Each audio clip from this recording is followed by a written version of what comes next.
नमस्कार मित्रों, हिंदी के दूसरे दास में कर्ण का जीवन दर्शन देखते हैं। आगे पहले दास में हमने दिनकर जी का जीवन क्रमण देखा था। कर्ण का जीवन दर्शन के अंदर कृष्ण कर्ण को पांडव के पक्ष में चले आने के लिए बहुत सारे प्रलोभन देते हैं, लेकिन कर्ण वह सारे प्रलोभन को ठुकरा देता है और कहता है कि मेरी तो सिर्फ एक ही इच्छा है कि मेरे करतल से दान की सरिता हमेशा बहती रहे। ये सारी सुख को वह क्षण भंगुर मानते हैं। इस सुख सुविधा को मनुष्य को थोड़े समय के लिए हंसी, चकाचौंध और थोड़ी चिंताएं बढ़ा देता है। इस सब को हमें यहाँ छोड़कर चले जाना है। कर्ण अपने आप को गरुड़ जैसा बताता है। वे कहता है कि सोने के महल, इसके अंदर तो कबूतर जैसे डरपोक पक्षी निवास करते हैं। मैं तो निडर हूँ, गरुड़ राज हूँ। गरुड़ जैसे पक्षी तो पर्वतों के छेद दरार के अंदर अपना घोंसला बनाकर रहते हैं। इसी प्रकार कर्ण अपने को निडर बताता हुआ कृष्ण की लालच को ठुकराता हुआ वह दुर्योधन के पक्ष में रहने का निर्णय कर देता है। यहाँ तक हमने ताश नंबर 1 के अंदर देखा था। फिर से ताश नंबर 2 के अंदर आप सब लोग अब अपनी किताब निकालें और आगे का भाग देखें। होकर समृद्धि सुख के अधीन मानव होता नित तप क्षीण। देखिए, होकर समृद्धि सुख से अधीन, अधीन शब्द होता है, अधीन का अर्थ होता है गुलाम, सेवक, दास। नित तप क्षीण, तप क्षीण।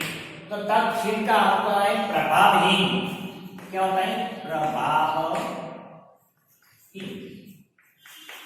देखिए, होकर समृद्धि सुख के अधीन, जब मनुष्य के पास अधिक समृद्धि आ जाती है, मनुष्य के पास अधिक धन दौलत आ जाता है, तो हर मनुष्य सुख के अधीन हो जाता है, सुख का गुलाम हो जाता है, संपत्ति का गुलाम हो जाता है।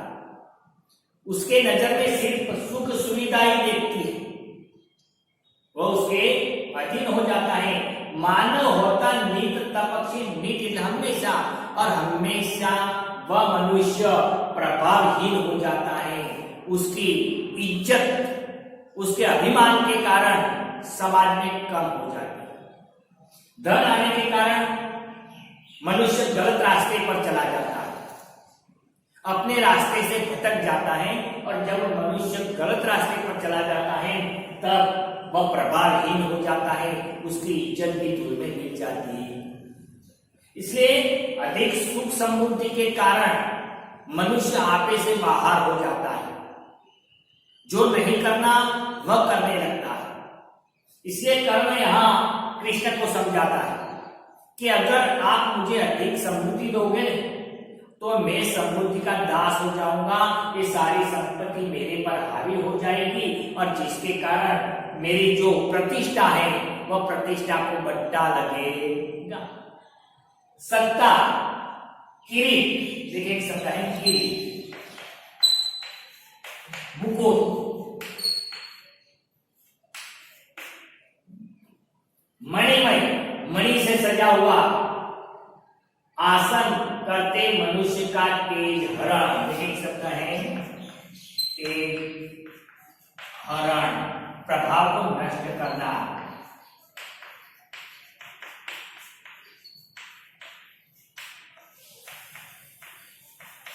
हे कृष्ण, यह सत्ता, तुम मुझे राजपाट की जो लालसा दिखा रहे हो, अगर वह सत्ता मुझे मिल जाए, अगर कोई पदवी मनुष्य को मिल जाती है किरीट એટલે मुकुट, राज सिंहासन पर जो राजा बैठता है उसके सर पर मुकुट होता है, वह मुकुट, और वह मणियों से सजा हुआ कीमती पत्थर उसके मुकुट में लगे हो। आसन सिंहासन, सिंह की आकृति वाला आसन, मध्यम पदोपी समास है। तो ये सब प्रतिष्ठा के प्रतीक है, सुख के प्रतीक है। जब मनुष्य को सत्ता मिल जाती है, जब वह अपने सिर पर मुकुट धारण करता है, मतलब कोई पन्नी मिल जाती है, और जब वे सत्ता पर बैठता है, तब यह मनुष्य प्रभाव को नष्ट कर देता है, क्योंकि वह सत्ता का गुलाम बन जाता है। और जब मनुष्य को सत्ता मिल जाती है, तो वह सत्ता के रुआब में जो नहीं करना भी कर बैठते हैं। कई लोगों के साथ अपना संबंध भी तोड़ देते हैं, रास्ता भटक जाता है, अपनी सत्ता का दुरुपयोग करता है। आज भी हमारे सामाजिक जीवन में भी हम देखते हैं कि कई लोगों के पास जो सत्ता मिल जाती है, तो वे सत्ता के लालसा में अपनी ख्याति गंवा देते, अपनी प्रतिष्ठा खो देते। तो इसी प्रकार यहाँ कर्ण भी कृष्ण से कहते हैं कि आप मुझे सत्ता देने की बात करते हो, राज मुकुट देने की बात करते हो, आप मुझे सिंहासन पर बैठने की बात बताते हो, लेकिन यह सब मेरे लिए योग्य नहीं है, क्योंकि ये सब है वह मनुष्य का प्रभाव नष्ट करने वाले सब है, इसलिए मुझे इसकी कोई लालसा नहीं। नर विभु हेतु ललचाता है, पर वही मनुष्य को खाता। ये मनुष्य है, हर मनुष्य ये सत्ता प्राप्त करने के लिए, सिंहासन प्राप्त करने के लिए ललचाता है, बहुत सारा प्रयत्न करता है, सब कुछ करता है सत्ता प्राप्त करने के लिए, लेकिन वही सत्ता मिल जाने के बाद वही सत्ता मनुष्य को खा जाती। क्या सत्ता मनुष्य को प्राप्त तो होती है, लेकिन वही सत्ता मनुष्य को खा जाती है, मनुष्य को मारती नहीं, लेकिन उसकी प्रतिष्ठा गंवा देती है। क्योंकि सत्ता एक ऐसी बाबत है कि सत्ता मनुष्य के पास आने के कारण मनुष्य को अभिमान आ जाता है, और फिर मनुष्य के अंदर अभिमान आ जाता है तो अपने आप मनुष्य का प्रभाव नष्ट होता है, धीरे धीरे इसकी इज्जत नष्ट होती है। इसलिए मनुष्य ये सब प्राप्त करने के लिए ललचाता तो है सही, लेकिन ये सब मिल जाने के कारण मनुष्य समाज में अपना मान सम्मान गंवा देता है। मनुष्य सत्ता के आधार पर अपना प्रभाव नष्ट कर देता है। चांदनी पुष्प छाया में पल धर, गले बने सुमधुर कोमल। देखिए कोमल शब्द है, इसका विरोधी होता है कठिन। कोमल मतलब मुलायम, नाजुक। चांदनी पुष्प छाया में पल नर, गले बने सुमधुर कोमल। वह चांदनी पुष्प छाया में मनुष्य का जीवन सुख समृद्धि में पलता है, या मनुष्य अपना जीवन सुखमय दिनों में बिताता है। तो इसके कारण चाहे मनुष्य का शरीर कोमल बन जाए, उसकी आवाज मधुर बन जाए, लेकिन वह मनुष्य श्रेष्ठ कहलाता नहीं। श्रेष्ठ कहलाने के लिए अमृत कलेश का पिए बिना, आत्म घर में जिए बिना। देखिए अमृत का विरोधी होता है विष। क्लेश,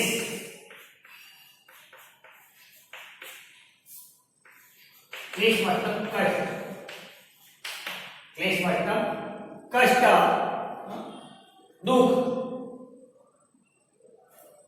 आतप मतलब तेज, दुख भी बोलते हैं उसे। अंधड़ एक शब्द है, अंधड़, आंधी।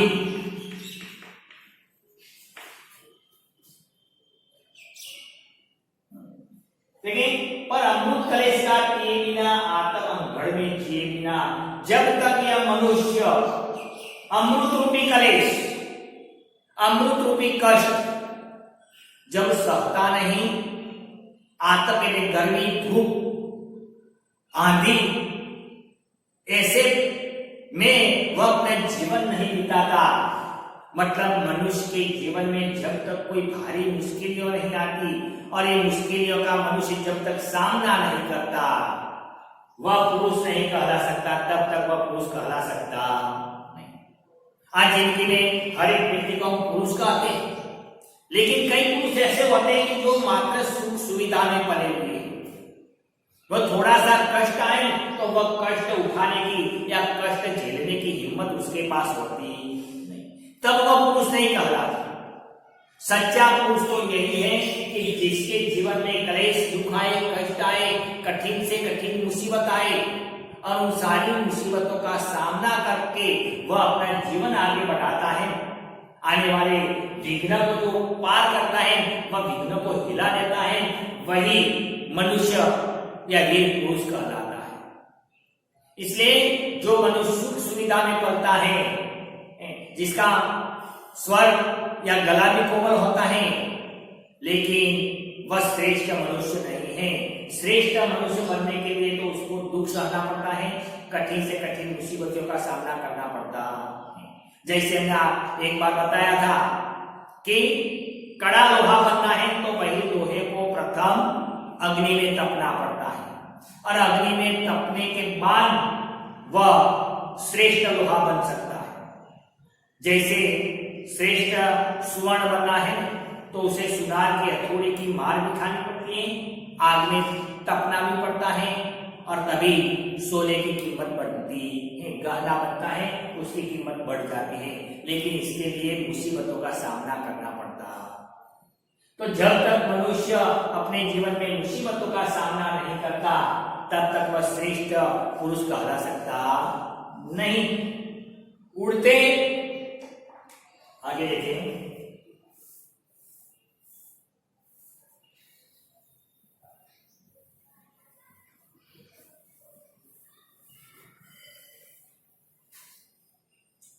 उड़ते झंझावतों में, पीते जो बाहरी प्रपातों में। झंझावत, आंधी तूफान,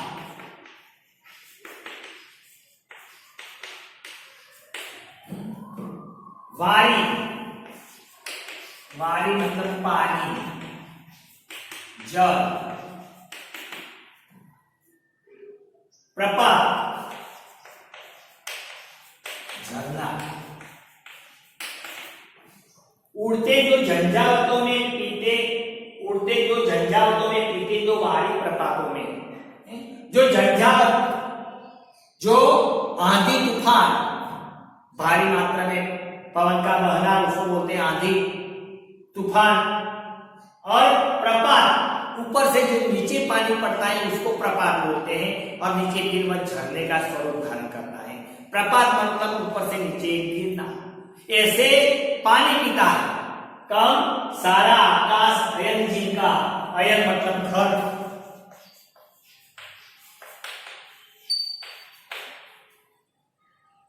विषधर, विषैला, साम, भुजंग,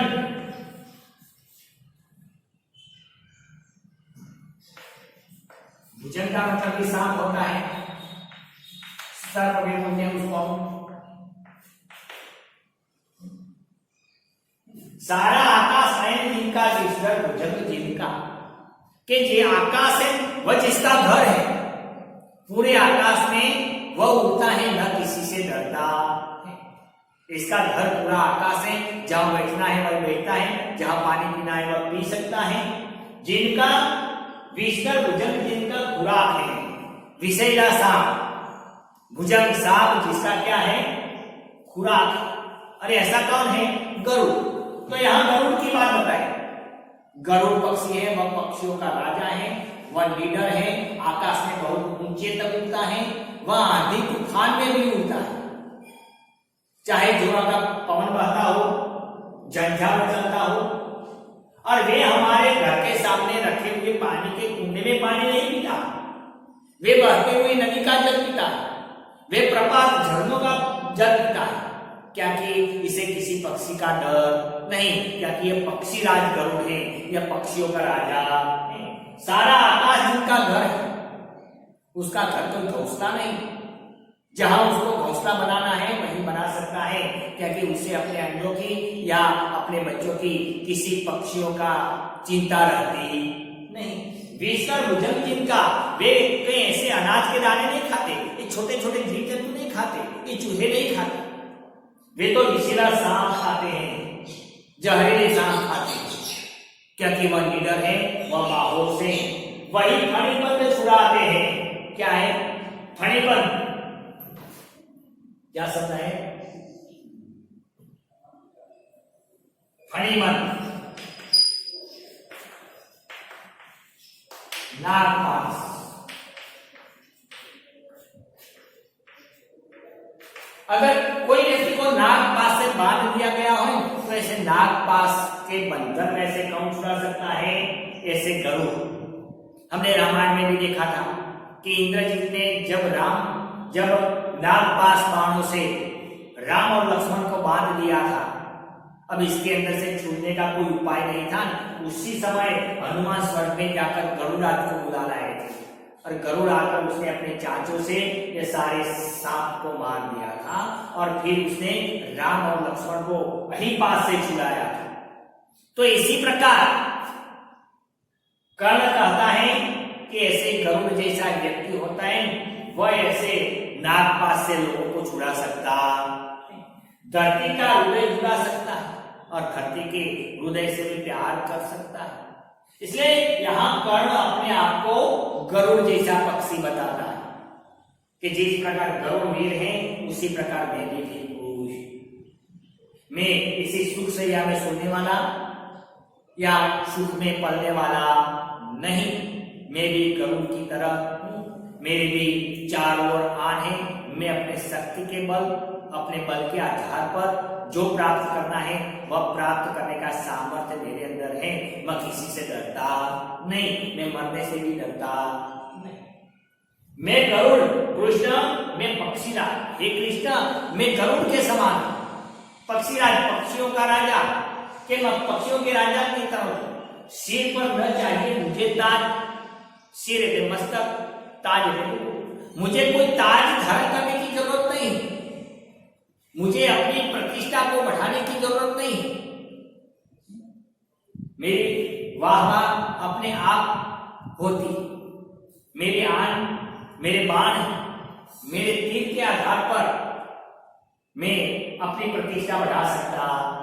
मुझे कोई ताज ग्रहण करने की, मुझे कोई पद प्राप्त करने की जरूरत नहीं। जैसे गरुड़ पक्षी है, इसे किसी की जरूरत नहीं क्योंकि वह तो पक्षियों का राजा है। जिस प्रकार जंगल का सिंह है, वह सिंह को अपनी पहचान बताने की जरूरत नहीं है, वह जंगल का राजा है, वह कहीं भी जा सकता है, वह मुक्त है, वह स्वतंत्र। इसी प्रकार हे कृष्ण, मैं गरुड़ पक्षी की तरह हूं, मुझे कोई ताज धारण करने की जरूरत नहीं, मुझे कोई राजपाट की जरूरत नहीं, मुझे कोई सिंहासन की या सर पर मुकुट धारण करने की जरूरत नहीं है। मेरी प्रतिष्ठा अपने आप है, मेरी शक्ति मेरे बाणों के अंदर है। दुर्योधन पर है विपद घोर, सकता न किसी विष उसे छू। देखिए यह विष का अर्थ यहां होता है कोई भी प्रकार, और दूसरा शब्द है विष। विष का अर्थ क्या होता है? जहर, उसको गरल भी बोलते हैं, गुजराती में हलाहल बोलते हैं, हलाहल। तो विष मतलब जहर, गरल, विष का विरोधी होता है अमृत। तो दुर्योधन पर है विपद घोर। हे कृष्ण, आज दुर्योधन के पर बड़ी विपत्ति आई है, बड़ा संकट आया हुआ है, और ऐसे संकट के समय पर मैं दुर्योधन को किस प्रकार छोड़ूं? जब मुझे जरूरत थी उसी समय दुर्योधन ने मुझे मदद की थी, जब मेरी प्रतिष्ठा दांव पर लगी हुई थी और उसी समय दुर्योधन ने मुझे सहायता की थी। मैंने दुर्योधन को अपना जी-जान से प्यारा मित्र समझ रखा है, और अब जब दुर्योधन पर कोई विपत्ति आ जाए और दुर्योधन को जो कोई संकट आ जाए और ऐसे संकट के समय पर अगर मैं दुर्योधन को त्याग दूं नहीं तो मेरी मित्रता को बट्टा लग सकता है, मेरी मित्रता कलंकित हो सकती है। इसलिए आज दुर्योधन अकेला है। 18 दिन के युद्ध के अंदर सभी योद्धा मारे गए, भीष्म, कृपाचार्य, द्रोणाचार्य और ये सारे योद्धा जो मारे जाते हैं और उसी समय दुर्योधन और कर्ण अकेले रह जाते हैं। और उसी समय कर्ण कृष्ण से कहता है कि दुर्योधन अभी युद्ध के मैदान में अकेला है, उसको मेरी सहायता की जरूरत है, मेरे पर उसको विश्वास है और ऐसे समय में मैं विश्वासघात कर सकता नहीं, मैं किसी प्रकार दुर्योधन को छोड़ सकता। रणखेत पाटना है मुझको, रणखेत एक शब्द है रण खेत, युद्ध भूमि, युद्ध का मैदान, अहिपास, नागपास। रणखेत पाटना है मुझको, हे कृष्ण मुझे तो अभी युद्ध के मैदान में उतरना है, अपने विजय धनुष के टंकार करना है और दुर्योधन के पक्ष में रहकर पांडवों के विरुद्ध में मुझे युद्ध करना है, अहिपास काटना है मुझको। आज दुर्योधन आपत्ति में फंसा हुआ है, मानो कि नागपास से बंधा है, उसे मेरी मदद की आवश्यकता है, इसलिए मुझे अभी युद्ध के मैदान में उतरना है और युद्ध के मैदान में उतरकर मुझे दुर्योधन को विजय दिलानी। इसलिए हे कृष्ण कृपा करके आप मुझे ऐसे राजमहलों के, ऐसे राज सिंहासन के, ऐसे राजा का आप मुझे प्रलोभन दे मत, क्योंकि मैं ऐसे प्रलोभनों से आपके बस में आने वाला नहीं हूं। मुझे क्या करना है वह मुझे पता है, मुझे अपनी मित्रता निभाना है, मुझे दुर्योधन को मदद करना है, क्योंकि मैं एक पक्षीराज गरुड़ की तरह हूं और वीर पुरुष किसी प्रकार किसी के बहकाने में बहकते नहीं। तो देखें तो दीनकंठ ने कर्ण का जीवन दर्शन के अंदर कर्ण की सच्ची मित्रता की बात सुंदर ढंग से बताई है। यह महाभारत पर आधारित भी है और सुंदर कहानी के रूप में भी। तो एक खंड काव्य हम यहाँ समाप्त करते हैं। अब इसके नीचे दिया हुआ स्वाध्याय आप अपने स्वाध्याय की नोटबुक में सुंदर अक्षर से लिख दें।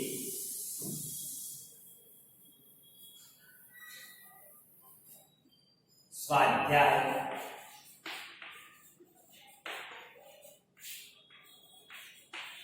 अवश्य लिखें।